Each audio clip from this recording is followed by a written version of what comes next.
¿Qué tal? Mi nombre es Orlando Cabrera y junto con mis colegas Ana Gerdó de Borja y Soledad Díaz, les damos la más cordial bienvenida y las gracias a todos y cada uno de ustedes por unirse a esta tercera entrega del Tour Mundial del CR para tratar temas relacionados a la solución de controversias en Sudamérica.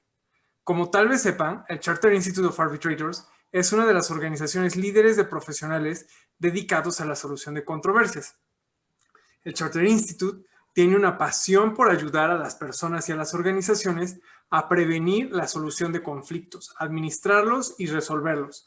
Esto a través de una red global de más de 16,000 miembros. Frecuentemente organizamos seminarios y otros cursos como este, y el programa más conocido es el Accelerated Route to Fellowship, que es uno de los cursos con mayor demanda. Los invitamos a que revisen nuestro sitio web y se unan como miembros de este instituto. Ana, te cedo la palabra.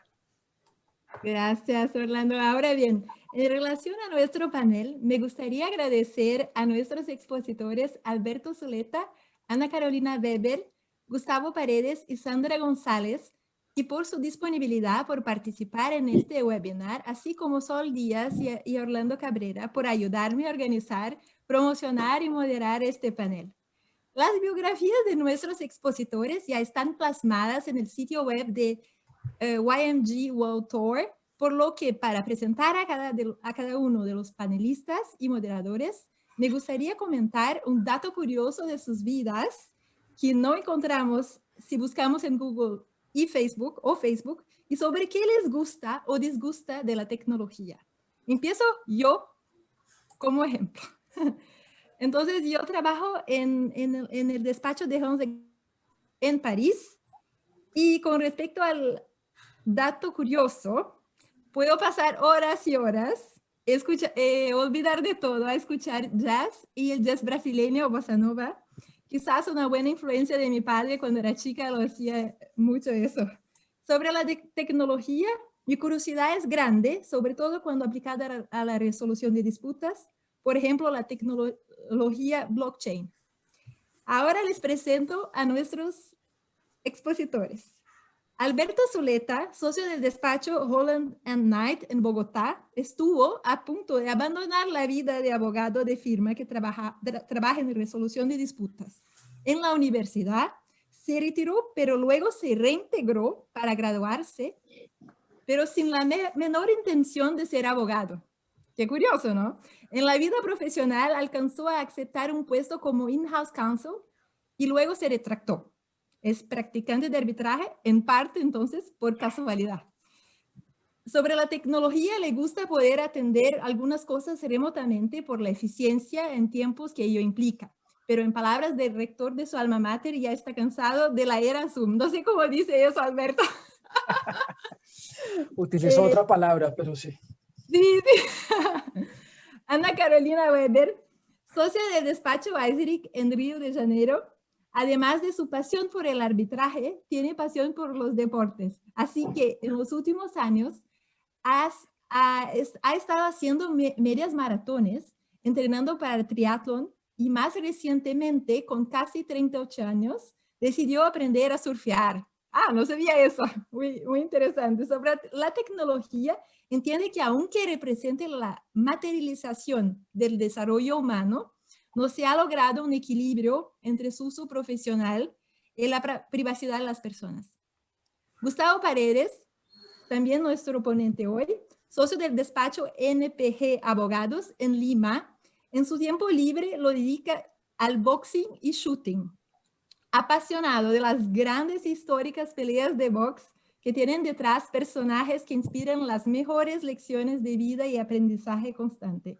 Su género favorito es el blues de los años 70 y con la tecnología dijo que nunca se rinde y le da siempre batalla.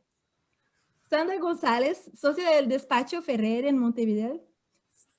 Con respecto a su dato curioso es que se sienta en el piso a pensar, sobre todo en las noches previas a los filings en arbitraje. Y sobre la tecnología, lo que le gusta es que definitivamente puso el mundo al alcance de nuestras manos, y lo que le disgusta es que cuando no funciona es la muerte. Y creo que eso dice también Soledad, me parece. que es su No colega. de tecnología, pero sí lo digo de muchas otras cosas. Ah, bueno. Ahora entonces les presento a mis queridos moderadores. Sol Díaz, como había dicho, es socia del despacho Ferrer en Montevideo y es casi médica autodidacta. Dijo, gracias a Dr. Google, tiene muchos tips médicos y se encarga de transmitirlos al equipo de Ferrer, conjuntamente con consejos nutricionales, que nadie le hace caso. Según Sol, la tecnología te vuelve profundamente dependiente y te saca tiempo de disfrutar otras cosas, por estar leyendo diarios, whatsappeando, mirando redes, pero lo positivo es que en paralelo te permite tener muchísima información y hacer mucho en poco tiempo. Pagar servicios, comprar lo que sea y te devuelve el tiempo. Y Orlando Cabrera, abogado senior en el despacho de Hogan Lovells en Ciudad de México, en la Ciudad de México, le disfruta comer frutas dulces y en el desayuno como mango, chirimoya, chico zapote. No conozco chirimoya y chico zapote, me gustaría probar. Y Orlando montaba caballo y practicaba equitación hasta que empezó a ejercer como abogado, no porque la profesión fuera muy demandante en sí, sino porque se murió su caballo. Qué triste esta historia. Ahí terminó la carrera de jinete. En cuanto a la tecnología, a Orlando le gusta comprar libros por Amazon y considera que la pandemia ha interconectado el mundo, como muestra este webinar, donde tenemos panelistas y asistentes de muchas partes del mundo, sobre todo de Sudamérica. Bueno, ahora Sol, te paso la palabra. Por favor. Muchas gracias, Ana, y nuevamente agradecer a nuestros panelistas por acompañarnos hoy y a los asistentes. Bueno, la idea de la estructura de este webinar es que hagamos una primera parte en la cual con Ana y con Orlando haremos preguntas a nuestros panelistas sobre distintos temas que hemos preparado y luego destinaremos 10 minutos para que la audiencia pueda hacer preguntas o comentarios y los invitamos desde ya a los participantes a que escriban sus preguntas o sus comentarios en el chat. También aprovecho para informar a la audiencia que el webinar va a ser grabado. Y bueno, entrando ya al primero de los temas, que es dar una panorámica actual sobre la situación del arbitraje y los litigios luego de la pandemia o durante la pandemia y centrarnos en, bueno, ¿qué cambió? Sandra, quería preguntarte cómo, en tu opinión y en tu experiencia, ¿cómo te parece que ha afectado la pandemia a la resolución de disputas en América Latina, o por lo menos con partes de América Latina en los casos, y en particular distinguiendo en los procesos pendientes y qué impacto ha tenido sobre las disputas originadas en la propia pandemia o en circunstancias de la pandemia? Bueno, muchas gracias, Soledad. Buenas tardes a todos.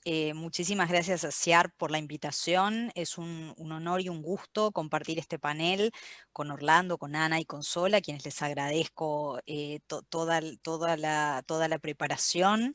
Y también con queridos colegas como Alberto, Gustavo y Ana Carolina.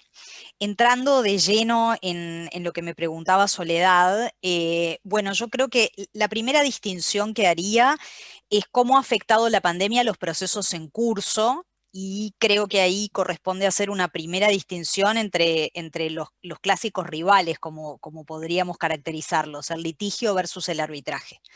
Yo creo que si nos referimos a las disputas que se tramitaban a través de litigios, hay un efecto bastante claro dependiente de la jurisdicción, del país del que estemos hablando. Los países que tenían adelantado el expediente judicial electrónico han tenido muchos menos problemas para la continuidad de sus litigios que lo que ha ocurrido en otros.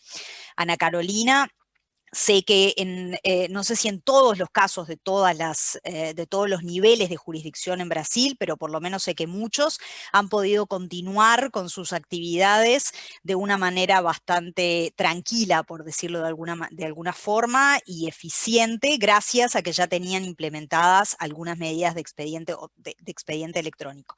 En Uruguay, en contraste, y en algunos otros países, también en Paraguay, donde nosotros tenemos oficinas y por lo tanto tengo alguna información comparativamente hablando, no ha ocurrido lo mismo porque todo se hace presencial, inclusive la consulta de los expedientes judiciales que no existen en la llamada nube, como se suele decir hoy en día, y por lo tanto la presencialidad seguía siendo un factor preponderante. En la medida que eso siguió siendo necesario, evidentemente los procesos se atrasaron. En algunos otros países eso tuvo menores efectos dependiendo de cuáles fueron las medidas de confinamiento que se hayan debido tomar. Es decir, aún los países que no tenían medidas avanzadas de expediente electrónico tuvieron distintos impactos dependiendo de cuánto tiempo estuvieron encerrados o cuánto tiempo continúan encerrados, de hecho, porque las medidas han ido y venido, como ustedes saben. Pero en general entonces se puede decir que los litigios han dependido mucho del lugar al final del día. Y obviamente en los lugares donde había pocos avances, se han comenzado a hacer avances para movernos hacia un mayor uso de los medios electrónicos. ¿Qué ha pasado en el arbitraje? Bueno, el arbitraje ha dependido de otras cosas, pero también ha dependido de ciertas condicionantes. Yo creo que una muy importante es que los arbitrajes administrados por centros de arbitraje han dependido mucho de cuánto los centros han reaccionado frente a las nuevas condiciones que impuso la pandemia para los arbitrajes en curso. Mi experiencia, por lo menos en el ámbito regional, es que hay los centros más tradicionales e internacionales, como por ejemplo puede haber pasado con la CCI o la Corte de Arbitraje de Londres, en ciertos casos donde ya se venía con una actualización bastante regular de las reglas procesales y con mucho seguimiento de cómo iba evolucionando el tratamiento de los casos desde el punto de vista procesal, se reaccionó rápido y por lo tanto, sobre todo, o se cambiaron reglas o hubo recomendaciones a los árbitros de cómo enfrentar la nueva situación, que también de alguna forma fueron siendo pautas para las partes de qué era lo que se podía esperar de los procesos en curso. Otros centros arbitrales, donde quizás había una tradición más en papel todavía, y en América Latina los hay, en muchos lugares los hay, hubo una reacción más de que la presencialidad y el papel, como eran fundamentales, no se reaccionó para hacer cambios y por lo tanto los procesos se vieron afectados, yo diría que en algunos casos hasta fuertemente. Acá voy a contar un ejemplo de un caso donde a mí me tocó ser árbitro y tanto el centro que lo administraba, en este caso lo que hizo fue dejar en manos de las partes y de los árbitros, que es lo que ocurre en definitiva cuando no hay alguna normativa o algunas recomendaciones sobre cuáles pueden ser buenas prácticas para enfrentar los problemas de la pandemia. Y como árbitros, junto con otros coárbitros, nos vimos en una situación en la cual las partes nos argumentaban que los abogados estaban acostumbrados a trabajar con sus colegas abogados de las firmas en representación de las partes en persona y que eso no era sustituible por trabajar a través del teléfono o a través de una videoconferencia y por lo tanto las dos partes en ese caso estuvieron de acuerdo en que querían suspender el procedimiento porque había que preparar una audiencia y ellos lo que decían era no que tuvieran una imposibilidad, sino que su forma de trabajo requería la presencialidad. Y esto lo digo porque obviamente hay una cuestión de necesidad y una cuestión de cultura o hábitos. Evidentemente nos hemos ido trasladando de lo primero a lo segundo, me parece, en el arbitraje en la región. Las cosas que al principio era un wait and see, es decir, vamos a suspender por ahora y vemos lo que pasa en un mes o 2 meses, que era lo que creo que quizás muchos ingenuamente pensamos que era lo que esto iba a durar, pero ahora lleva más de 1 año y estamos en una situación muy similar, con lo cual creo que fuimos mudando de una situación donde aparecían este tipo de cuestiones, desde vamos a suspender y vemos qué pasa, porque quizás dentro de 1 mes o 2 podemos retomar, sobre todo el tema de las audiencias, que es lo que más fuertemente nos cuestionaba a los profesionales, tanto a los árbitros como a las partes, como a los representantes de las partes. Ahora yo creo que estamos en un periodo de franco uso de Zoom, Webex y Teams para hacer las audiencias. Y creo que a nuestra reticencia o resistencia por distintas razones, más o menos existente al inicio, hemos dado paso a, con excepciones, por supuesto, a un mundo donde evidentemente una cosa es esperar 1 o 2 meses, otra cosa muy distinta, esperar 1 año para que se puedan hacer instancias procesales, con lo cual creo que al final del día ya estamos yendo hacia un lugar con mayores o menores obstáculos donde estas reuniones por estos medios electrónicos ya son moneda corriente. Eso ha tenido algunos efectos sobre las deliberaciones. A mí me parece que esa es quizás la cuestión que yo veo con una perspectiva, no diría que negativa, pero sí donde ha habido una diferencia grande. Es decir, no es lo mismo deliberar con coárbitros personalmente que hacerlo a través de medios electrónicos. Creo que hay que planificar muy bien cómo uno va a organizar la deliberación para que pueda ser tan efectiva como lo es cuando es en persona. Creo que ahí hay, para mí por lo menos personalmente, ese es uno de los efectos. Y luego, la otra cosa que quiero decir muy rápidamente es el efecto sobre las nuevas disputas, sobre todo las que nacieron a raíz de la pandemia. Como todos sabemos, la pandemia dio origen a diferencias contractuales, por referirse a una, o de inversión, por referirse a 2 clásicas en lo que es la resolución de disputas. Yo por lo menos lo que he visto en mi experiencia es que durante los primeros meses, a partir de marzo del 2020, hubo una especie de boom de la conciliación y la mediación porque había mucha paciencia en las partes de lidiar con una situación en la cual, bueno, digamos que, como decimos acá, nos cayó algo como peludo de regalo sin que nadie lo esperara, tuviera control sobre ello, y por lo tanto había una disposición, por lo menos yo lo veía así, de tratar de arreglar las cosas con una buena dosis de paciencia, comprensión y tratar de solucionar las cosas para continuar con las relaciones comerciales. Yo no digo que eso no sea así ahora, pero sí lo que veo es que ahora hay mayor disposición a ir a la pelea, digamos. ¿Por qué? Porque la situación ya se alargó por bastante tiempo. En muchos proyectos y en muchos contratos se empiezan a ver cambio de las condiciones económicas que alguien tiene que pagar, como se dice vulgarmente. No hay un acuerdo sobre cómo debe hacerse esa distribución de costos o de tiempos adicionales dependiendo de los proyectos, y por lo menos lo que yo veo en mi práctica es que ya hay consultas de los clientes y casos, cuando a uno le toca ser árbitro, que ya son disputas más formales y con una menor dosis de paciencia para esta comprensión inicial. Y creo que si bien al principio no pareció haber esa andanada de casos que mucha gente preveía, bueno, ahora se vienen los arbitrajes o se vienen las mediaciones, creo que aumentó un poco más la resolución de disputas no tradicionales en América Latina a través de mediaciones o conciliaciones. Creo que eso va a seguir, pero veo que hay una mayor tendencia a que haya algunas disputas formales. Me quedo por acá para no abusar del tiempo. Muchas gracias, Sandra. Pasando ahora a Gustavo, y queríamos preguntarte también por, bueno, tu perspectiva de qué ha pasado en el arbitraje en Perú después de la pandemia. Gracias, muchas gracias por la invitación a CIAR. La verdad, muy complacido de formar parte de este panel con buenos amigos y amigas y magníficos abogados. Escuchaba a Sandra con mucha atención y qué maravillosa idea de poder compartir experiencias en la región.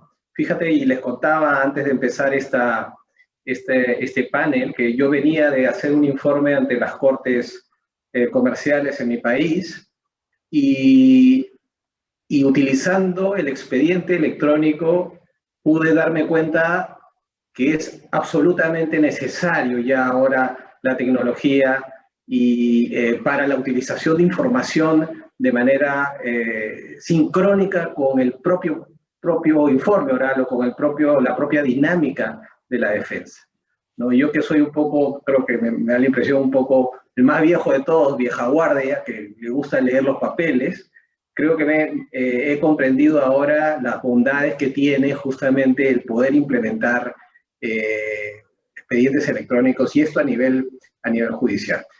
Pero a nivel un poco del arbitraje institucional en mi país con relación al tema de la pandemia, voy a utilizar el arbitraje institucional como referencia. Sin duda fue impactado, como muchas otras instituciones en la región, ¿no? Durante la paralización del estado de emergencia, básicamente por el COVID, las instituciones arbitrales más activas en mi país suspendieron actividades y me puse a revisar más o menos cuál era el promedio y más o menos de los 3 más importantes en mi país suspendieron actividades por cerca de 50 días. Se suspendieron las atenciones presenciales, plazos, audiencias, reuniones, absolutamente todos. Y en comparación, como bien dijo Sandra, de otras instituciones internacionales como la ICC, como el Centro de Arbitraje de Londres o de Hong Kong, el CIADI, o algo más cercano aquí, que es la CAM de Santiago, siguieron de alguna otra manera con sus servicios de manera virtual con relativa normalidad. Sin embargo, en el país, los centros continuaron trabajando remotamente y tuvieron que tomar medidas de mitigación. Y crearon, potenciaron y mejoraron, en algunos casos, sus plataformas virtuales. Y la virtualidad se hizo inevitable y clave para solucionar este impacto. Pero esto enfrentó un nuevo problema. Porque ¿cómo activar la virtualidad en un 100% sin afectar el derecho de defensa de las partes? Porque, bien decía Sandra, aquí estaba muy arraigada la presencialidad. Entonces, había que hacerlo sin afectar el derecho de defensa de las partes por esta impronta suspensión, ¿no? Más aún en un país, y como yo también les decía, casi el 60 o 70% del arbitraje en mi país es arbitraje estatal, con el Estado, ¿no? Contratos estatales. Y las entidades reclamaban por eso, porque no tenían acceso a la información o a sus expedientes físicos, digamos, ¿no? Por ello, después de meses, el arbitraje se adaptó a este reto, se digitalizaron muchos expedientes, obligó a los usuarios a evolucionar hacia un sistema tecnológico de completa digitalización. El arbitraje sin papel se ha vuelto ahora el común de la actividad, ¿no? Hay mesas de partes virtuales, casillas electrónicas para notificaciones y las propias audiencias virtuales.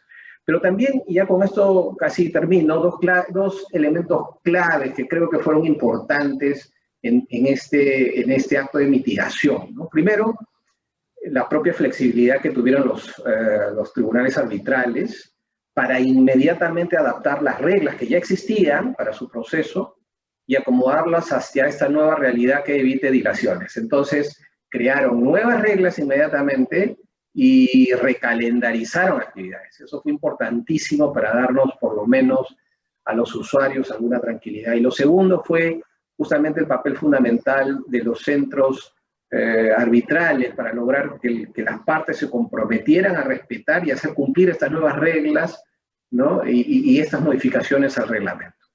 Por lo pronto el sistema va funcionando y bien, y estoy convencido que logrará permanecer así por mucho tiempo. Gracias.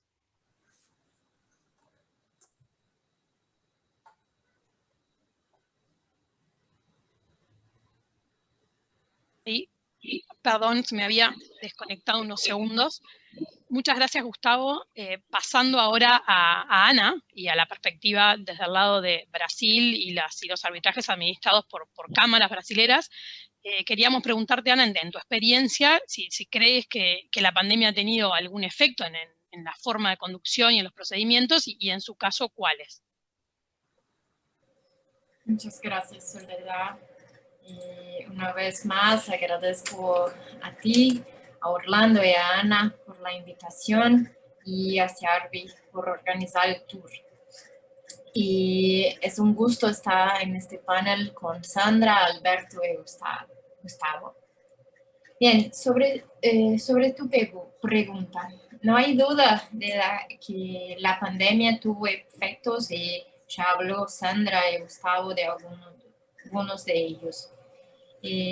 Antes en Brasil, antes de las restricciones de locomoción, existía una única cámara en la que el arbitraje procedía exclusivamente por vía electrónica. Todos los procedimientos eran electrónicos. Era la Cámara de Arbitraje del Mercado, que se encarga de gestionar las disputas con bases en cláusulas arbitrales previstas en los estatutos de las sociedades anónimas con acciones cotizadas en bolsa. Entonces, estos procedimientos ya teníamos experiencia. Un par de semanas, como 2 semanas después del 15 y 16 de marzo, cámaras como Kansas CBC, CCMA, CIESP, FIESP, Camarbe, CBMA, aquí en Río, hicieron enormes esfuerzos y comenzaron a gestionar los trámites de forma virtual. Fue muy rápido. Entonces se contrataron y ofertaron sistemas para disponibilidad de documentos en todos los trámites, se comenzaron a utilizar plataformas para los Zooms, de Teams y todo eso para reuniones, especialmente para firmarse los términos de arbitraje y en algunos casos para las audiencias. Sobre la actuación de las cámaras hago un pequeño paréntesis. Muchas cámaras tuvieron un papel importante en ayudar con dinero y organización de campañas a instituciones de salud y hospitales en los primeros momentos de la pandemia. Entonces, por ejemplo, el CBMA hizo esfuerzos muy grandes juntos a los hospitales públicos en los momentos iniciales. Entonces, no es algo del arbitraje, más las cámaras también tuvieron este papel muy importante como actores en la sociedad aquí en Brasil. En ese momento, lo que vemos, las cámaras, como hicieron, por ejemplo, pienso que fue Sandra que habló sobre esto, sobre CCI, el CIA, algunas cámaras brasileñas están realizando movimientos para modificar sus regulaciones o editar reglas más adecuadas a esta nueva realidad. En consecuencia, por ejemplo, este último día, 1 de febrero, el Kansas CBC, que es muy conocida de todos, emitió una nueva resolución administrativa que regula el arbitraje expedito. Entonces, es un nuevo procedimiento, un nuevo servicio del Kansas CBC. Entonces, para procedimientos de hasta 3 millones de reales, que es casi como $500,000, un poco más, aplicables a las cláusulas concluidas después de la resolución y siempre a todos los casos que las partes no hayan prohibido su aplicación. En cualquier caso, aunque las cámaras han sido muy eficientes, las oficinas han conducido audiencias virtuales en los grandes procedimientos en que partes brasileñas están involucradas. Todavía hay muchos procedimientos de arbitraje estancados. Identifico 2 razones principales para la resistencia al trámite virtual. Se tocan a puntos que Sandra y Gustavo también ya hablaron. La primera es la inexperiencia de la parte o de su abogado con el arbitraje. Entonces, tenemos muchos procedimientos domésticos en sustitución del Poder Judicial. En estos procedimientos veo que hay algún miedo, inseguridad de las partes que no están acostumbradas con arbitraje y piensan si, por ejemplo, los principios como el contradictorio, la defensa amplia, se van a asegurar en este procedimiento virtual. Entonces, es posible que se empezaron los procedimientos, pero se estancaron. Por ejemplo, no se conducieron audiencias virtuales por cuenta de esto. Pero como Sandra habló, en Brasil, nosotros tenemos un poder judicial en que los procesos, la gran mayoría, es virtual. Entonces, los jueces ya empezaron desde el año pasado a audiencias virtuales. Entonces, con este movimiento del Poder Judiciario, pienso que también las partes las que tienen todavía alguna inseguridad sobre el arbitraje, aceptar un poco más la conducción de los procedimientos de manera virtual. Entonces, esa es una de las causas de resistencias que puede ser suplantada sobre el arbitraje. Sobre el tema de las audiencias virtuales, en los casos internos, también veo una dificultad en los casos en que ya hay un comportamiento de la parte que visa a plantear una anulación del laudo arbitral, ya en el procedimiento. Entonces, ya hay alegaciones, ya hay submisiones en este sentido. Entonces, tenemos un caso, por ejemplo, en la oficina que el tribunal prefirió no programar una audiencia virtual ante todo el historial de resistencias, de alegatos, de ilegalidad de la otra parte.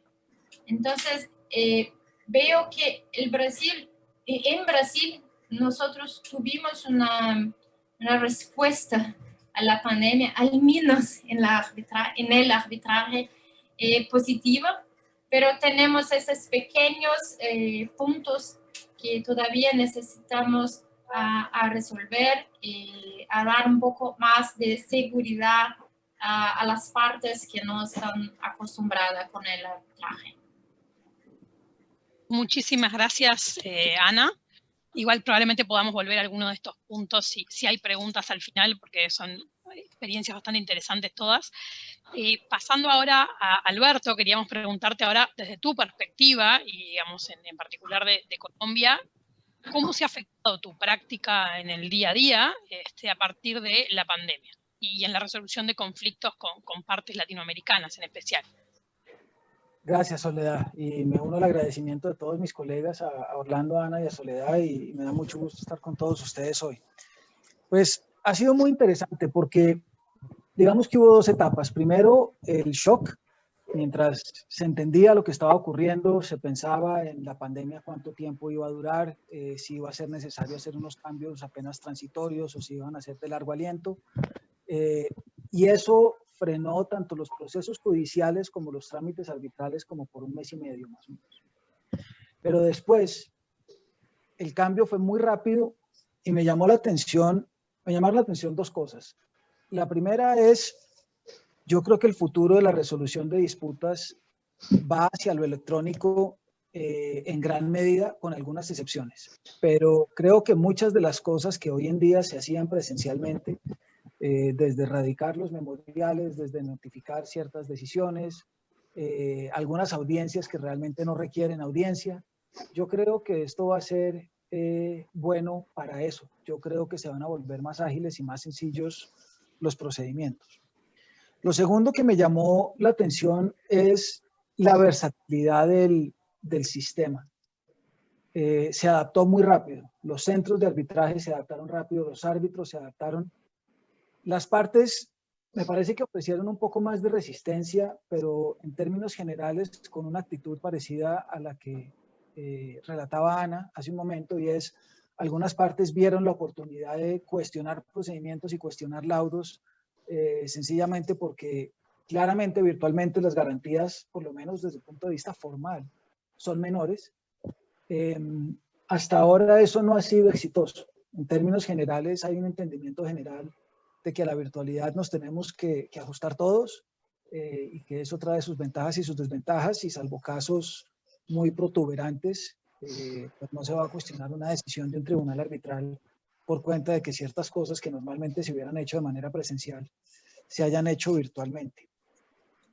Lo que más se ha afectado, primero los calendarios procesales, y eso fue una tragedia porque cada calendario procesal que uno reajustaba, le reajustaba uno otros dos. Entonces, cuando menos cuenta nos dimos, estaba el sistema todo reajustando las agendas de todos los árbitros y de las partes y de todo el mundo, y ese ajuste no fue fácil. Eso demoró audiencias, ha llevado a partir audiencias en dos, y es interesante ver lo codependientes que son nuestras agendas las unas de las otras, ¿no? Cada vez que se corre algo acá, se corre allá también, pero de otra manera también nos demostró lo organizado que es el arbitraje, sobre todo el internacional, si lo comparamos con el arbitraje nacional en mi país. Entonces, Digamos que ese fue un primer problema. El segundo problema tuvo que ver con la consecución de documentos,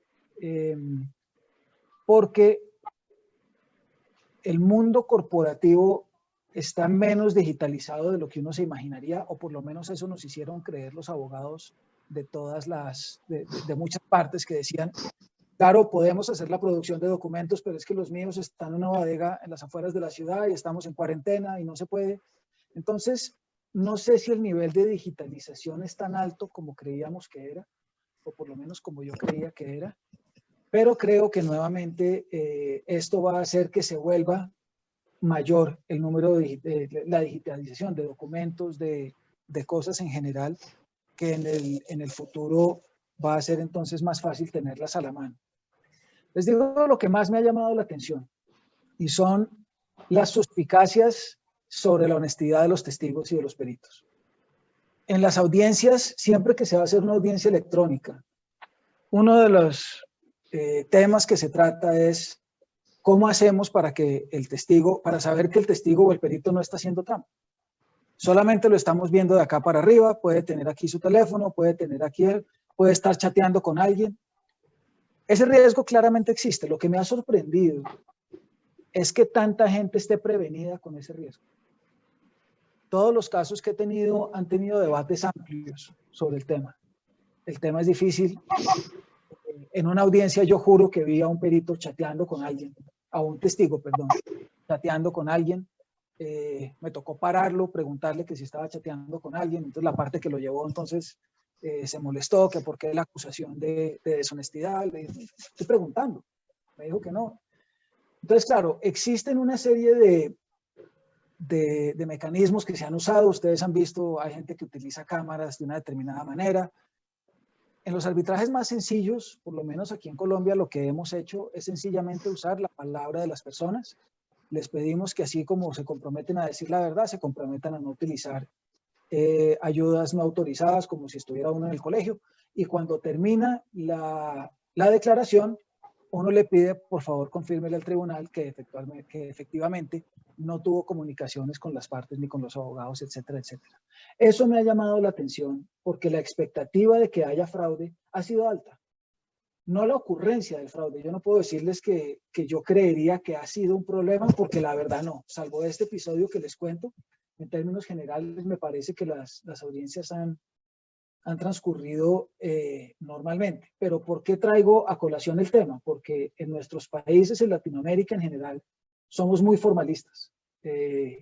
Hay mucha cosa escrita, mucha cosa con sello, mucha cosa con el testimonio y la declaración de alguien que certifica, que vio. Y el mundo virtual nos quita mucho de eso y nos obliga a que nuestra palabra valga más.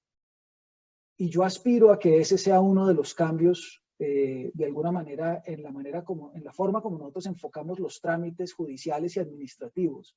Es a que le demos más valor a la palabra, menos al sello, y eso termine reduciendo de alguna manera muchas trabas innecesarias de los procesos y de las cosas. De manera que yo creo que el balance en términos generales a futuro va a ser bueno. Me ha sorprendido la versatilidad del arbitraje, repito, se adaptó muy rápidamente y con las dificultades que ha habido, pero creo que de esto van a quedar muchas cosas buenas. Muchísimas gracias, Alberto.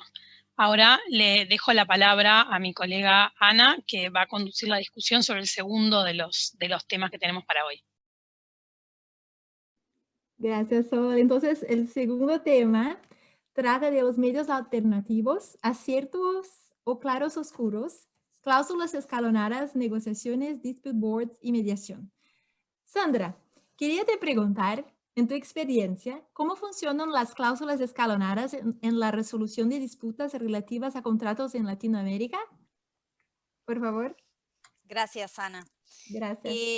Bueno, antes de pasar a este tema, quiero decir que comparto con Alberto mi perspectiva positiva acerca del futuro de la resolución de disputas a través de medios alternativos. Creo que lo que ha ocurrido con la pandemia nos ha obligado a hacer cosas a las que quizás antes nos resistíamos, pero que ahora que las hemos hecho, nos hemos enfrentado a ellas y creo que le hemos visto su cara positiva.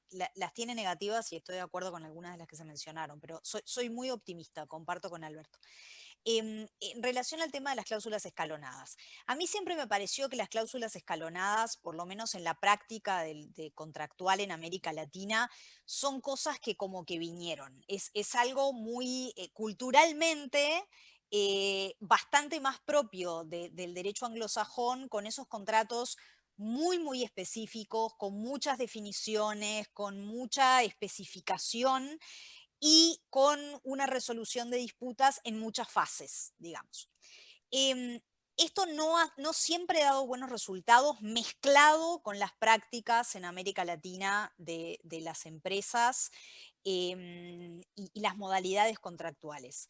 ¿Por qué digo esto? Porque creo que se ha utilizado mucho el cut and paste en esto. Es decir, que la cláusula, como viene larga y viene con mucha especificación, a veces la hemos adaptado, los abogados corporativos muchas veces, no es por sacarse la culpa, pero de verdad muchas veces parece ser el caso, y que han venido de alguna forma importadas de otros contratos o de otras modalidades a proyectos y contratos donde se han importado sin pensar demasiado si tienen o no tienen sentido. Entonces, a mí me ha tocado ver casos donde las cláusulas escalonadas tienen 5 niveles de decisión y en las empresas que son parte del contrato no hay 5 niveles de decisión. Definitivamente no hay.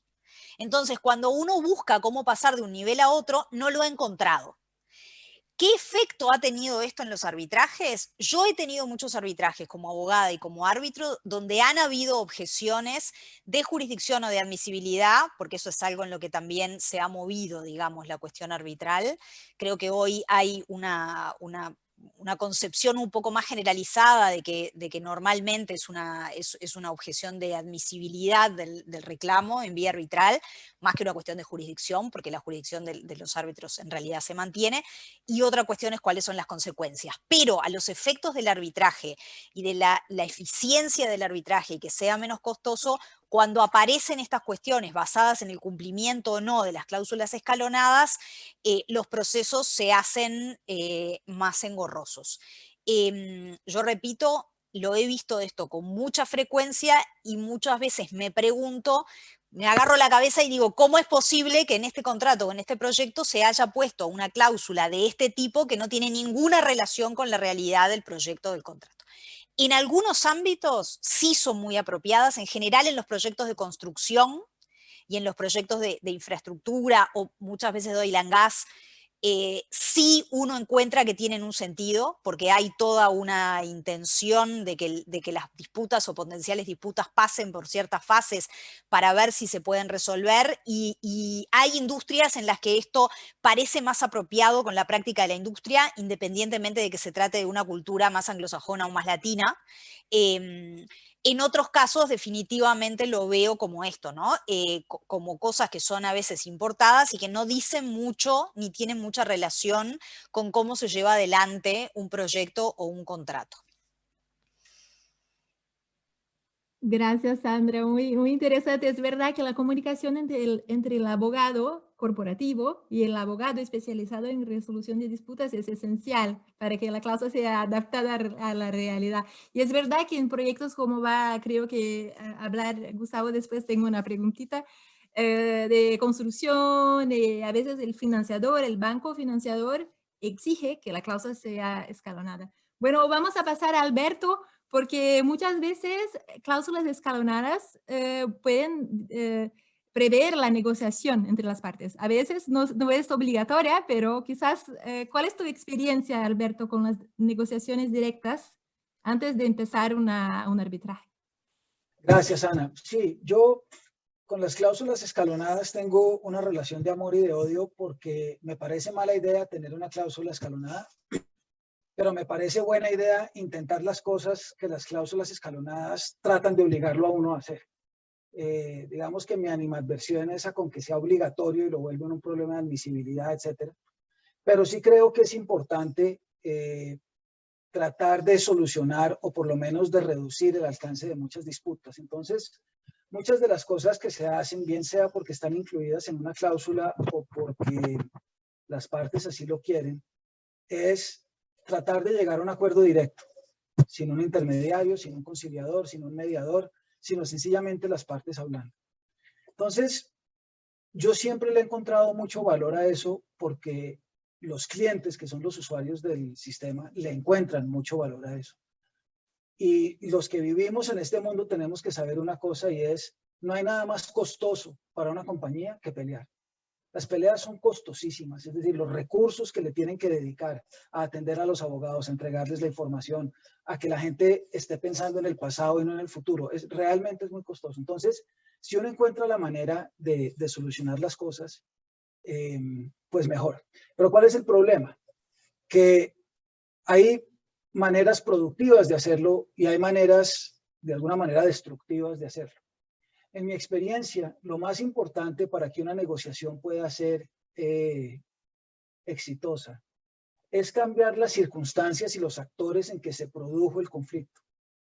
Con mucha frecuencia, cuando dos compañías están en disputa, lo que hacen es fijan unas reuniones, se citan los unos a los otros, llevan abogados, pero las personas que van a las reuniones son las mismas que llevan 4 meses escribiéndose las cartas, echándose la culpa mutuamente de las cosas, generando roces personales, de manera que la probabilidad de éxito de ese esquema no es buena. He visto otros esquemas en los que las empresas, o ambas, o una, dicen, no, vamos a cambiar el equipo, vamos a poner unas personas distintas, personas con las que nadie esté bravo, personas que además tienen la libertad de renunciar a ciertas cosas y hacer ciertas concesiones. Porque si la persona que tiene que hacer la concesión es la misma a la que están acusando de haber cometido el error que les costó meterse en ese problema, se va a hacer inmolar antes de hacer una concesión. Entonces, desde ese punto de vista, el primer elemento que uno tiene que tener son equipos diferentes, equipos frescos, por lo menos parcialmente. Eso es lo primero. Lo segundo es tener un equipo de abogados que entienda la importancia de llegar a un acuerdo. Porque no todos los abogados tenemos la misma visión de las cosas y la misma aproximación a las cosas. Y no lo digo de manera cínica porque hay abogados que crean que con el pleito ganan más dinero. De esos también habrá, pero no me estoy refiriendo a eso. Hay abogados que sinceramente creen, por ejemplo, que negociar debilita. Yo no creo que negociar debilite. Nuevamente, pues depende cómo se negocie. Pero hay maneras productivas de negociar sin debilitarse. De manera que yo creo que una de las cosas que los abogados tenemos que cultivar, porque además nos enseña en nuestra disciplina, es a negociar directamente. Y siempre que digo cultivar y aprender, la mejor manera es uno tener en su cabeza una lista de do's y don'ts. Esto no se hace, esto no se hace. Siempre discute el tema, siempre ataque la posición y no a la persona. Es decir, hay una cantidad de cosas que hacen que una negociación pueda ser o no ser productiva. Entonces, creo que es importante para los abogados entender que los mecanismos que se utilizan antes de ir al pleito, vale la pena utilizarlos. Creo que es importante explicarles a nuestros clientes, además, que para ellos también tiene un beneficio, porque muchas veces los clientes traen, desde el punto de vista personal, traen también rabia. Y yo tenía un jefe que tenía una serie, eran como 3 o 4 chistes diferentes, unos más subidos de tono que otros, en los que le explicaba a los clientes cómo el pleito dura mucho más que la rabia. Es decir, llega un momento en que la persona ya no está bravo con nadie, ya no quiere pensar en eso, ya está pensando en otras cosas y le faltan 2 años y medio de arbitraje y el recurso de anulación.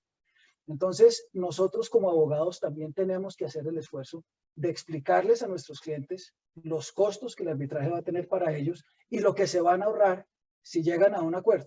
Y termino con una anécdota. Cuando yo tenía 33 años, no se me olvida, me tocó llevar a mí solo un arbitraje pequeño. Y en mi oficina nadie más tenía tiempo, me tocó a mí solo, lo llevé y nos ganamos el 90% de lo que pedimos. Fue mi primer arbitraje solo, yo quedé feliz. Llegamos a que nos leyeran el laudo, aquí en Colombia se leen los laudos, y cuando terminamos el cliente me dijo, Alberto, yo le agradezco mucho, lo felicito, nos fue muy bien, pero si yo hubiera sabido lo que esto me iba a costar en tiempo, en preocupaciones, en dinero y en recursos de mi compañía, aún sabiendo que me iba a ir así de bien, no me habría metido. Entonces, los abogados tenemos que saberle transmitir eso a nuestros clientes nuevamente de una manera productiva, de tal manera que en la mitad del camino no miren para atrás y digan, si Zuleta me hubiera explicado mejor las cosas, yo hubiera arreglado esto. Eso es todo. Gracias. Perfecto, Alberto, estoy de acuerdo contigo. Mi jefe, cuando trabajaba en São Paulo, muchos años, se llama Arnoldo Vald, me decía el peor acuerdo, la peor composición es mucho mejor que la mejor pelea, que el mejor arbitraje. es un poco esto. 100% de acuerdo. Entonces, pasamos a Gustavo. ¿Son verdaderamente efectivos los dispute boards? ¿O existen otros métodos igualmente competitivos, más en proyectos de construcción? ¿Y realmente compite con el arbitraje? Por favor, Gustavo. Sí, gracias. Y retomo un poco la frase que tú dijiste. Nosotros aquí en el Perú tenemos esta frase paradigmática que es: más vale un mal acuerdo que un buen juicio, ¿no? Y yo siempre le cambio la historia, porque en realidad más vale siempre un buen acuerdo que un buen juicio o un buen arbitraje. Y creo que la negociación, como bien lo decía nuestro amigo Alberto, creo que es el medio natural que las partes tienen para solucionar sus problemas de manera eficiente. Nadie, o por lo menos, y les voy a hablar en el ámbito de mi especialidad, en la industria de la construcción, nadie cotiza o incorpora dentro de su presupuesto el costo del conflicto. Y es que el conflicto cuesta. Y cuando aparece, esto golpea directamente no solamente la utilidad del contratista, sino las expectativas del propietario. Y lo interesante es que, y ya si lo escalamos en materia de desarrollo de infraestructura, lo interesante es cerrar la brecha de infraestructura contratando y contratando, no peleando. Y los dispute boards aparecen en este escenario de la industria de la construcción, y de hecho creo que la respuesta que te tengo que decir es que lo son no solamente métodos eficaces, sino también igualmente de eficientes que otros métodos de gestión de conflictos en el sector de la ingeniería de construcción, que contengan una decisión o una opinión vinculante para las partes. Y eso es muy importante si queremos, digamos, cautelar una solución, una definición del problema durante la ejecución del proyecto.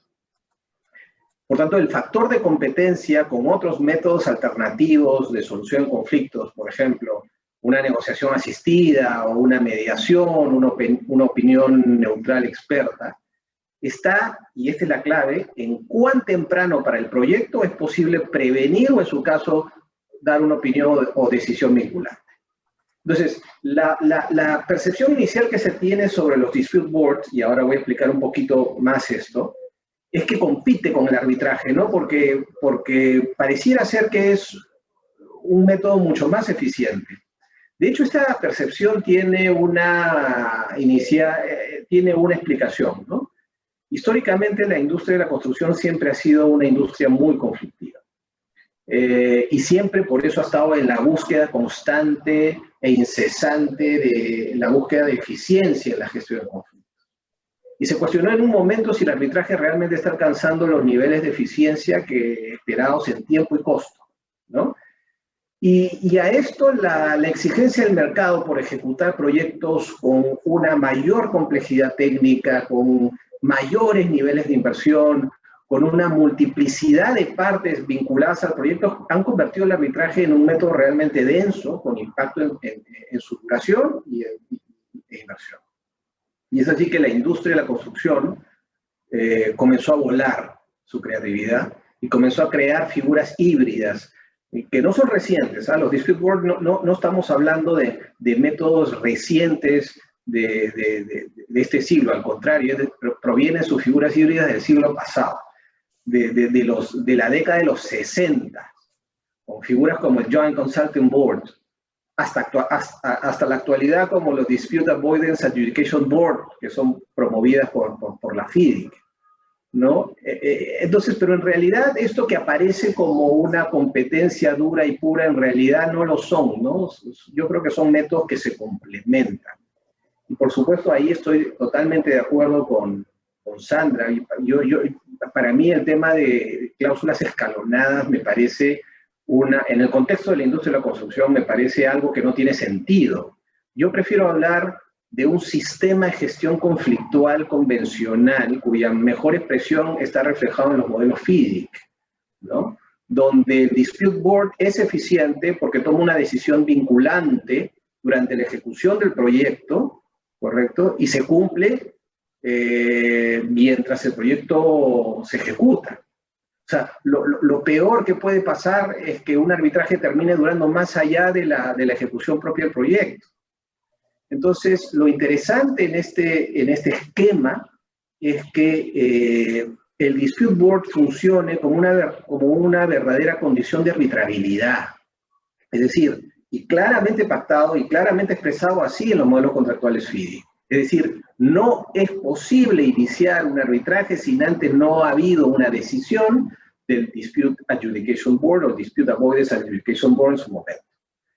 Y por tanto, lo que se busca aquí es que las decisiones solucionen los problemas durante la ejecución del proyecto.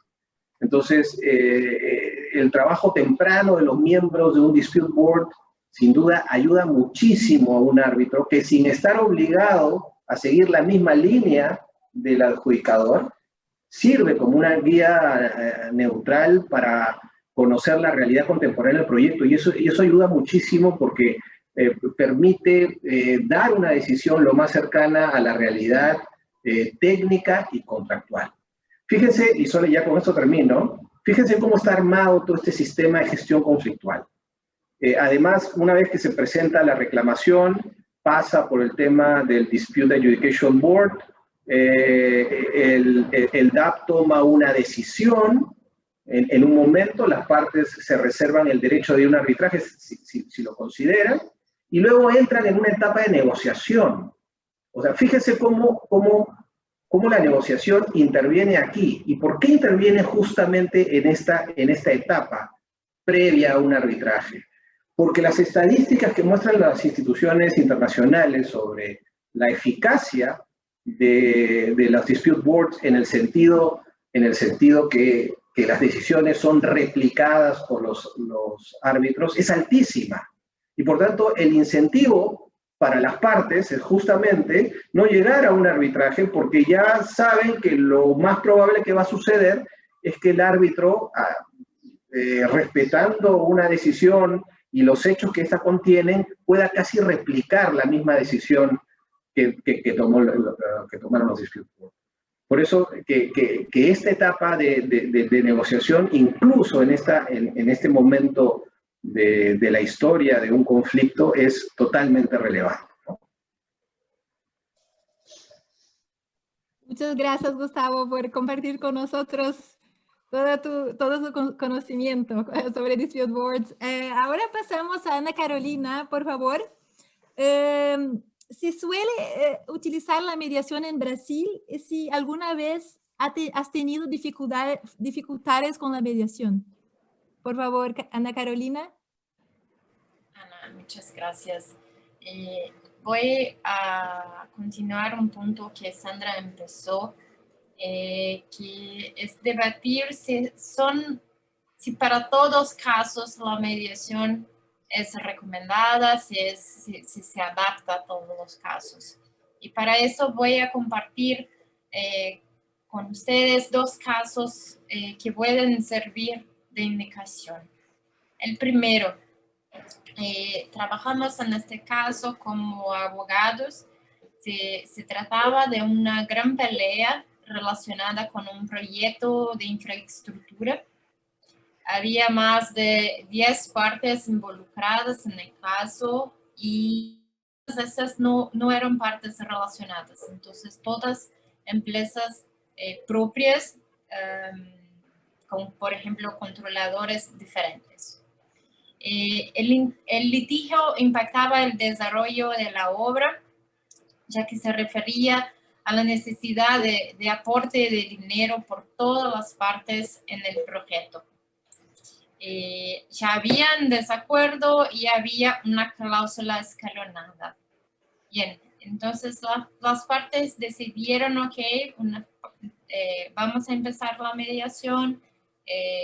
Una de las partes hizo el pedido formal del procedimiento de mediación, era institucional.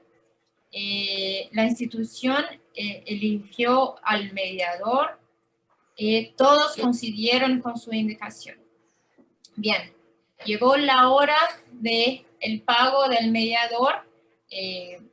Fue antes de empezar los trámites efectivos de la mediación. Solo una de las partes dijo, no estoy de acuerdo con este pago. Estos honorarios son muy altos, no voy. Entonces, pero no se trataban efectivamente de honorarios muy altos porque siguieron la tabla de la Cámara elegida para administrar la mediación. Pero este caso no acabó siguiendo por mediación, pero hay una cuestión aquí. Cuando tenemos muchas partes, muchos diferentes intereses, es la mediación una buena opción, porque para los principios, para las cuestiones iniciales, todas partes, por ejemplo, el procedimiento, necesitan estar de acuerdo. Entonces, fue una cuestión de dinero, pero no fue posible utilizar el mecanismo en este caso. El segundo caso, también estábamos actuando como abogados de una parte brasileña en un contrato con una parte española. El caso involucró la distribución en España de productos alimenticios producidos por la parte brasileña. Lo que sucedió es que la parte española no cumplía con algunos objetivos de distribución y no estaba pasando a la parte brasileña, los valores relacionados con la distribución de los productos. Entonces, había solamente una cláusula de arbitraje sin previsión de mediación. Pero en este caso, como representantes del cliente brasileño, nosotros propusimos la mediación. ¿Por qué? Porque nosotros teníamos pedidos del pago de los valores de la distribución, pero también la otra parte iba a hacer pedidos autónomos. Entonces, pensamos, bien, y era necesario, era interesante, de hecho, hacer la mediación para evitar una gran producción de documentos, porque, por ejemplo, teníamos muchos contratos con clientes finales en España. Entonces, para evitar un procedimiento muy largo, como Alberto mencionaba, sugerimos la mediación. Empezamos la mediación, en este caso fue un suceso y llegamos a un acuerdo. Entonces, mismo sin la previsión previa de la mediación, utilizamos, fueron las características de la situación concreta y también estaban solamente involucradas dos partes. Nos pareció bien adaptado a la mediación. Hay muchos otros ejemplos, pero características como el número de partes, el tipo de litigio, me parecen que son necesarias a ser analizadas cuando pensamos a utilizar la mediación. Gracias, Ana. Gracias, Ana Carolina. Paso ahora la palabra a Orlando, que va a moderar el panel con respecto al tema 3. Por favor, Orlando. Muchas gracias, Ana. Cambiando un poco del rumbo hacia la órbita del arbitraje de inversión, bueno, pues recientemente hemos visto abundantes críticas al sistema. Europa ahora que ya negocia la posibilidad de reemplazar el arbitraje con una corte de inversión, que usa la cláusula Calvo para decir que está prohibido el arbitraje intraeuropeo. Algunos países como Ecuador, Venezuela, que han preferido abandonar el sistema CIADI y denunciado todos sus tratados de protección a las inversiones, Bolivia por el mismo camino, Y entonces se pone de relieve muchas cuestiones como los altos costos del arbitraje, decisiones contradictorias. Pero en todo este sistema, yo aquí quiero compartir una imagen que es cómo están las inversiones de capitales en la región. Y si ustedes ven, bueno, pues Brasil es el claro ejemplo de líder de la región. ¿Por qué? Porque tiene 72,000 millones de dólares de inversión extranjera directa. Estas son cifras de 2019, no han salido todavía las de 2020. Y bueno, pues es el gran líder. Luego le sigue México con la mitad. Luego tenemos Colombia, Chile, Perú. Y bueno, pues hay otros países, ¿no? Pero revisando esto, lo interesante es que Brasil solo tiene un tratado y no prevé el arbitraje como arbitraje de inversión. Prevé el arbitraje Estado-Estado. México tiene un total de 40 tratados aproximadamente, Colombia unos 35, Argentina 51, Chile 52, 44. Pero entonces no vemos que haya una correlación directa entre los tratados y la inversión. Y entonces aquí la gran pregunta es para Ana Carolina. En Brasil, ¿qué está pasando o qué es lo que está sucediendo al grado tal que, bueno, pues tienen tanta inversión y entonces los inversionistas confían mucho en los tribunales judiciales? ¿O qué es lo que está pasando en Brasil? Ana Carolina, por favor. Fernando, muchas gracias por tu pregunta. Este tema es muy... hay muchos años que hablamos de esto. Brasil no acepta este tipo de arbitraje, pero como saben, Brasil no es signatario de la Convención de Washington y no está vinculado al ICSID. En relación a los famosos BITs, en los años 90, Brasil firmó algunos, pero estos acuerdos no han sido ratificados. Sin embargo, a partir de 2015, con el aumento de capital brasileño al exterior, la protección pasó a ser una prioridad del Estado brasileño, pero proteger su propio inversor, el inversor brasileño. Entonces, en este sentido, se elaboraron y fueron firmados convenios de cooperación y facilitación de inversiones, los llamados ACIFs. Los primeros firmantes de estos fueron con estados, con países, más los mayores receptores de nuestras inversiones. Entonces tenemos en 2018 Etiopía y Surinam, y desde 2015 Chile, Colombia, México, Angola, Mozambique. Entonces Mozambique y Angola reciben muchas inversiones de una gran minería brasileña, el Vale, entonces una empresa muy grande. Entonces son países que hay un interés brasileño de hacer este tipo de convenio.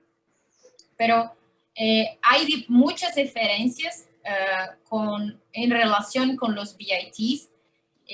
Sobre el tema de arbitraje, como Orlando mencionó, hay algunas previsiones, pero no de arbitraje inversor-Estado, solamente Estado-Estado.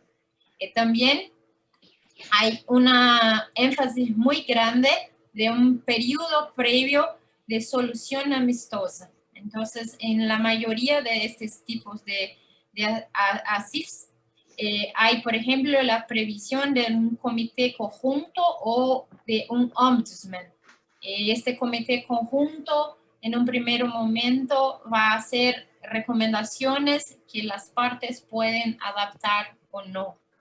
Entonces, pero si no se llega a un acuerdo, las partes deciden no seguir, por ejemplo, el informe del comité conjunto, se puede iniciar un arbitraje, pero Estado-Estado. Entonces, el inversor necesita aprobar a su Estado que es necesario empezar este tipo de litigio. Y es importante mencionar también sobre este tema que en 2020 Brasil celebró con India uno de estos tratados. Hay una cláusula de resolución de disputas. También no hay arbitraje de inversor-Estado, solo Estado-Estado. Los poderes de los árbitros de este tribunal son exclusivamente para la interpretación del tratado o para decir si una parte observó o no los términos del tratado. Pero el tribunal arbitral no podrá otorgar indemnización. Entonces, es muy peculiar, es muy diferente.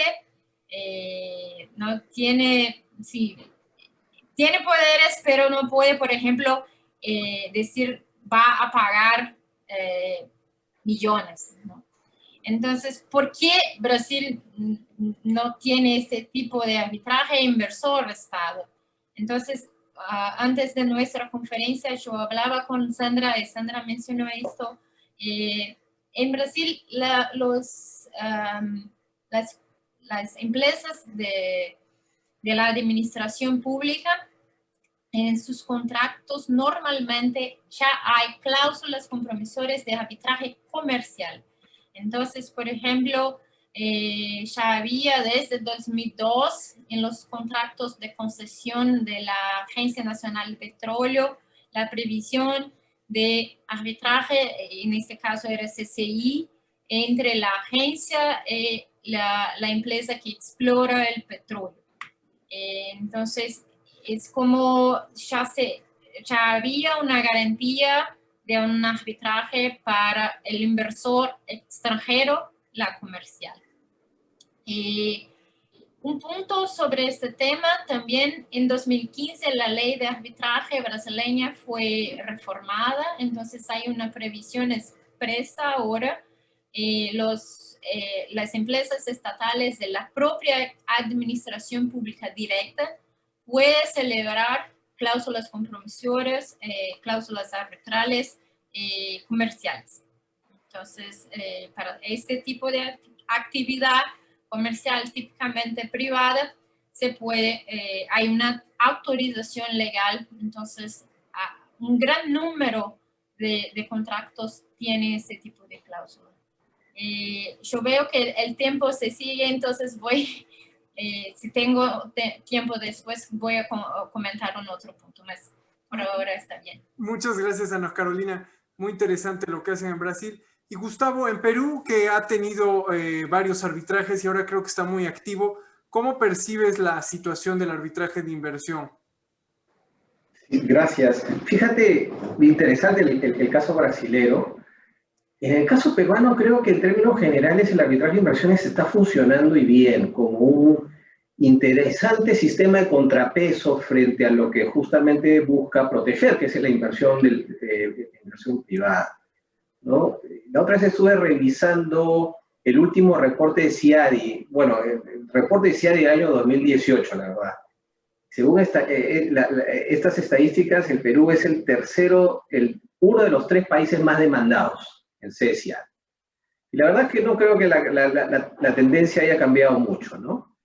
Y los resultados en realidad son interesantes. Al 5 de febrero del año 2020 creo que son interesantes de comentar.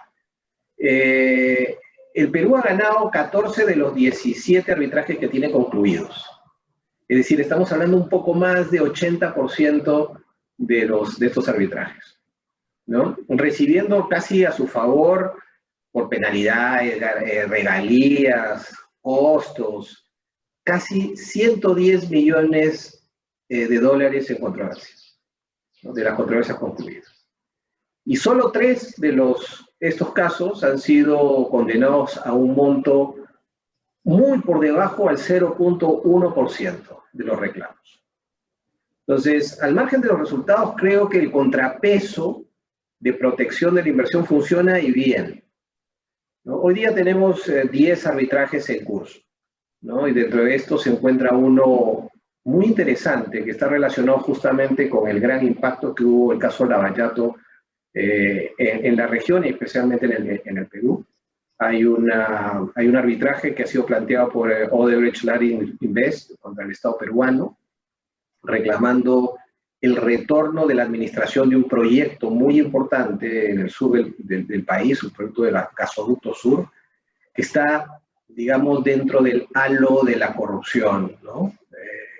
Entonces reclama o el retorno a la administración o la indemnización por cerca de 1.200 millones de dólares, ¿no? Y básicamente sus pretensiones están fundamentadas en la violación del BIT con Luxemburgo y el derecho consuetudinario, ¿no? Y este es un trámite que está actualmente en proceso, ya hay un tribunal arbitral constituido, ¿no? Ya hubo una primera audiencia cercanamente en diciembre del año pasado, de manera virtual, ¿no? Y entiendo que el Perú ha descartado la posibilidad de una negociación. En todo caso, lo que puedo referir que independientemente de los casos, el reconocimiento constitucional del arbitraje y los tratados de protección de inversiones han servido como una garantía para promover la inversión en el país y espero que así se mantenga por largos años, ¿no? Excelente, Gustavo. Qué interesante saber que Perú ha sido un país muy victorioso y bueno, veamos el futuro que le depara. Y Alberto, moviéndonos un poco hacia el norte de Sudamérica, en Colombia, ¿cómo ha sido la situación? Sobre todo porque ya tenía rato que tenía muchos tratados, pero, valga la expresión, it's the new kid on the block, ¿no? Es el nuevo chico de la cuadra. Y, bueno, pues no sé qué nos pudieras comentar al respecto. Gracias, Orlando. Sí, lo primero es, quería comentar brevemente sobre el comentario de que el sistema está en crisis. Sí, creo que hay muchos cuestionamientos al sistema. Lo que pasa es que cuando pienso en el sistema de protección de inversiones, me acuerdo de una frase que le atribuían a Winston Churchill, no sé si es de él, hablando de la democracia, que decía que es el peor sistema con excepción de todos los demás.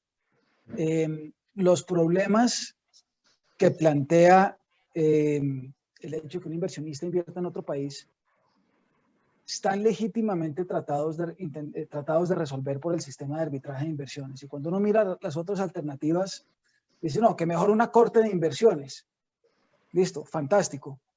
¿Cómo vamos a nombrar a los jueces de esa corte? Y una vez que uno tiene los jueces de esa corte, pues ya tiene una tendencia, es decir, eso es mejor que darle a las partes la libertad de por lo menos tratar de buscar unos jueces que más se le ajusten. En fin, no dudo que el sistema tiene muchos problemas, no sé si realmente sea fácil de mejorar, no soy experto en el tema, pero es un sistema que se ha pensado, que se ha ensayado y que creo que en términos generales ha funcionado bien. En el caso colombiano, es muy interesante porque hubo una ola muy grande de arbitrajes casi simultáneos y hasta ahora tenemos un solo laudo. Ese laudo, hay argumentos de lado y lado para decir quién ganó. A Colombia le tocó devolver un dinero que le había cobrado al inversionista, pero yo creo que si uno mira el fundamento del laudo, para el país fue una victoria desde el punto de vista jurídico. Y siempre que oigo los cuestionamientos, porque aquí en Colombia hay mucho la mentalidad del privado frente al Estado, yo siempre me acuerdo de Perú y esas cifras que Gustavo acaba de mencionar, pues yo las cifras específicas no las conocía, pero sí estuve hablando con unos colegas peruanos hace un tiempo donde me hicieron ver eso y creo que es un caso de éxito. De manera que esa idea de que uno al abrir su país al sistema de protección de inversiones necesariamente lo va a hacer vulnerable o lo va a meter en una espiral de condenas y cosas, como sí ocurre en el derecho interno, y creo que muchas veces de ahí es de donde viene el temor. Yo creo que no es tan cierto en el mundo de las inversiones. En Colombia, en derecho interno, el Estado pierde muchísimos pleitos y paga muchísimos dineros en condenas. Entonces la gente le traslada esa lógica al sistema de protección de inversiones y cree que es un agujero más por donde se van a ir los recursos públicos. Yo creo que no tiene por qué serlo. Vamos a ver de estos 10 casos, 10 u 11 que están pendientes ahorita, cómo le va a ir el país. Yo tengo alguna información sobre algunos, sobre otros no, pero en términos generales estoy optimista de que pasados unos 2 o 3 años, cuando los colombianos miremos el sistema, miremos cómo nos ha ido, creo que en términos generales vamos a llegar a la conclusión de que valió la pena entrar en él. Espero. Muchas gracias. Qué bueno, Alberto, me parece muy optimista tu postura y yo también la comparto. Y entonces aquí para terminar y cerrar con broche de oro. Sandra, ¿cuál es tu opinión? Estamos en una nueva fase de disputas. ¿Qué significan todos estos casos contra estados que tradicionalmente no tenían demandas de inversiones? Apenas ayer leí en iReporter que Japón ya tiene su primer arbitraje de inversión contra Japón, igualmente Países Bajos, Alemania pues ya también ha tenido algunos. Entonces, vamos a un sistema nuevo de cortes y apelaciones. ¿Tú cómo ves el impulso que le está dando Europa a esta corte? ¿Cuál es tu visión en general de todo esto? Bueno, muchas gracias, Orlando. Yo creo que hay, estoy de acuerdo con lo que dijeron mis colegas. Me parece que hay algunas críticas legítimas al sistema y otras críticas que son excusas. Por ejemplo, para solo mencionar alguna, cuando se habla de que puede haber laudos contradictorios, nuestros sistemas judiciales están llenos de decisiones contradictorias. La contradicción de las decisiones en el ámbito jurisdiccional es inherente al propio ámbito jurisdiccional, de tal manera que me parece que debemos separar una cosa de la otra. Yo creo que hay problemas, o por lo menos puntos a atender que son muy legítimos, y hay otras cosas que creo, como esta última que acabo de mencionar, que creo que son algunas excusas. Después, en relación a si este es el mejor sistema o debemos movernos a otro, yo creo que si uno mira los últimos 5 o 10 años puede constatar dos cosas. Número uno, que cada vez hay más casos de inversión, y no es casualidad que tengamos un último año calendario, digamos, donde hemos tenido los primeros casos contra algunos estados que no son tradicionalmente estados sospechosos de tener vaivenes políticos demasiado radicales. Porque antes se decía, bueno, en América Latina hay tantos estados que tienen casos de inversión porque han tenido mucha inestabilidad política. Bueno, ese no es el caso con los New Kids on the Block de América Latina o de otros lugares. De manera que eso nos muestra que el arbitraje de inversión ha ampliado su participación en el mundo de las inversiones. Y que no proviene solamente de ciertas inestabilidades políticas o vaivenes políticas. Está relacionado con ellos, pero no necesariamente requiere de ellos. Eso por un lado. Después creo que una cosa que todos constatamos es que los arbitrajes de inversión como los conocemos, por lo general requieren muchos recursos. Y hoy en día hay mucho más financiamiento disponible. Y ese creo que es uno de los factores que también ha influido en el aumento de los casos. Sabemos que hoy hay financiamiento profesional del arbitraje de inversión que antes no lo había. O por lo menos no lo había en la medida en que lo hay hoy. De manera que en parte esto también es un negocio y hay un flujo de capitales yendo para ese negocio porque en ciertos casos, y hay que ver cómo funciona esto en el tiempo, parece ser un buen negocio para quienes invierten cierto capital en esto. Así que esta es otra de las realidades.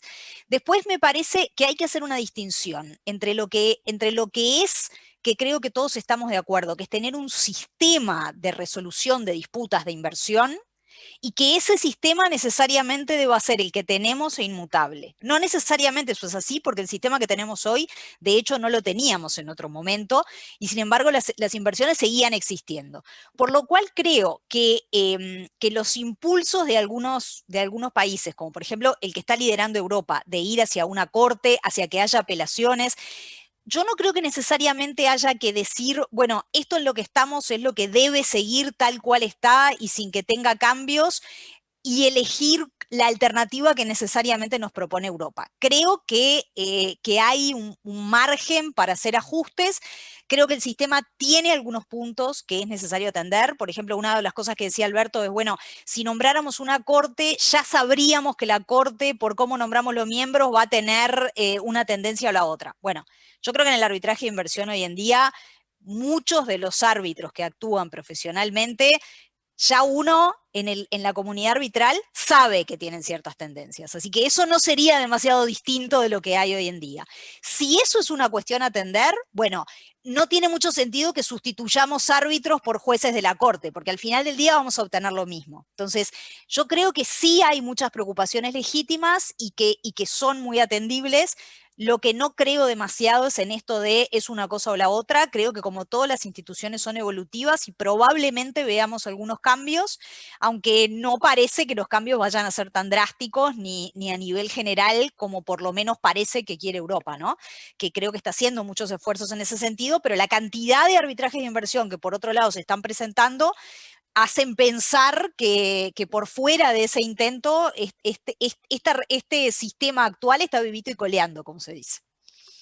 Excelente comentario, Sandra. Y justamente a lo que decías de las decisiones inconsistentes, incoherentes, misma la Corte Europea de Justicia, la Corte Europea de Derechos Humanos, cuando han decidido respecto del principio de proporcionalidad, no siempre resuelven en la misma forma aplicando el principio. O sea, también tienen, porque pues necesitan cierto margen de maniobra, ¿no? No es un robot.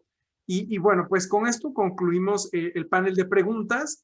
Agradezco su tiempo y no sé si Sol quisieras dar la pregunta que tenemos aquí en el chat y cualquier otra pregunta que tuviera nuestra audiencia, muy bienvenida.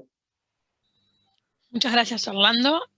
Acá tenemos una pregunta que nos hacen y bueno, y lo invitamos a los panelistas a cualquiera, digamos, a contestarla o a complementarse. Nos preguntan cómo se están practicando los interrogatorios de parte en los casos ad hoc en sus países de origen.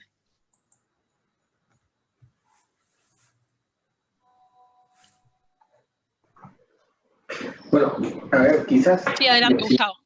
Si me permite, Soledad, creo que esa es una pregunta interesante, ¿no? A ver, cada realidad es diferente, pero digamos en el Perú, el arbitraje ad hoc pasó a ser el patito feo del arbitraje en términos generales por los temas de corrupción, ¿no? Entonces, creo que la gran masa está migrando hacia los arbitrajes institucionales. No estoy diciendo que sea esto mejor o peor que el otro, es lo que está pasando, ¿no? Creo que la desconfianza en los arbitrajes ad hoc se han comenzado ya a sentir y verse impactados. Y por tanto, el tema es cómo asegurar que en este entorno tecnológico pueda rescatarse la verdad y la espontaneidad de quien declara. Lo único que va a depender va a ser de las propias reglas y los protocolos que establezca el mismo tribunal, que puede ser del estándar muy diferente de un centro institucional. Entonces, esto no significa que nuevamente, que eso esté libre de problemas o imperfecciones, sino que esto va a depender mucho de la experiencia que tengan los árbitros y en este caso los mismos protocolos que pueda utilizar y debidamente consensuado con las partes. Eso es básicamente cómo se están llevando ahora los testimonios aquí en mi país. Yo creo que, si me permitís, Soledad, en nuestra experiencia en la firma, lo que parece ser una realidad es que casi todos los arbitrajes, aún los administrados institucionalmente, son ad hoc en un punto, porque las partes y los árbitros van adecuando el procedimiento a las necesidades de ese caso concreto, y prácticamente, en mi experiencia por lo menos, no hay arbitrajes ad hoc en un sentido de que haya, de que al final del día, por lo menos nosotros los hemos institucionalizado. Es decir, al final los abogados nos hemos puesto de acuerdo en que por más que lo que es ad hoc es el arbitraje previsto en la cláusula, pero al final del día, cuando el arbitraje se va a practicar, uno termina de una forma más o menos explícita tomando la forma que se le da al procedimiento arbitral en alguna institución. Cuando esto es muy explícito, directamente se lleva a una institución, porque si los abogados son experimentados, por lo general van a entender que es bastante más fácil moverse dentro de unas ciertas reglas, aun cuando se le pueden hacer ajustes, que tener una piedra libre para pactarse todo. No sé, nosotros por lo menos, ahora estaba tratando de revisar en mi cabeza, y en los últimos 5 años, o 10 diría, no hemos tenido arbitrajes ad hoc, puramente hablando, como podía haber antes, ¿no? La verdad que ahora no. Muchas gracias, Sandra y Gustavo. No sé, Carolina, Alberto, si querían hacer algún comentario sobre este punto. Sobre solo este comentario final de Sandra, nosotros recibimos para trabajar, yo estoy trabajando como secretaria del tribunal, en este caso era ad hoc, pero justo un mes atrás, pero las partes decidieron ahora con el litigio seguir para una cámara. Entonces no es típicamente ad hoc. Sí, yo también nomás he estado en un arbitraje ad hoc y bueno, las partes decidieron que querían una institución que les administrara y se fueron al CIADI con el arbitraje ad hoc y ahí fue el fin del arbitraje ad hoc. Sí, en Colombia el arbitraje ad hoc está permitido hace décadas y arbitraje doméstico ad hoc no he visto el primero. Aquí realmente el arbitraje es institucional y se confía mucho en que el centro de arbitraje va a jugar como el papel de guardián del proceso. Es verdad que en Brasil, como Ana había mencionado, es posible que haya arbitrajes ad hoc, pero no es muy común. Lo más común es el arbitraje institucional. Perfecto, creo que ya no tenemos más preguntas, ¿verdad, Sol? Efectivamente, no estoy viendo más. Bueno, pues no me resta más que agradecer a cada uno de nuestros expositores y bueno, pues a cada uno de nuestros asistentes su tiempo y bueno, pues para los que no tengan gusto de escuchar posteriormente estaremos colocando esta charla en el sitio de CIARF y bueno, pues estén pendientes de los siguientes capítulos que estaremos explorando otras regiones como África, Asia y el norte de América. Que tengan muy buena tarde o noche y hasta pronto. Muchas gracias. Muchas gracias. Saludos para todos. Luego.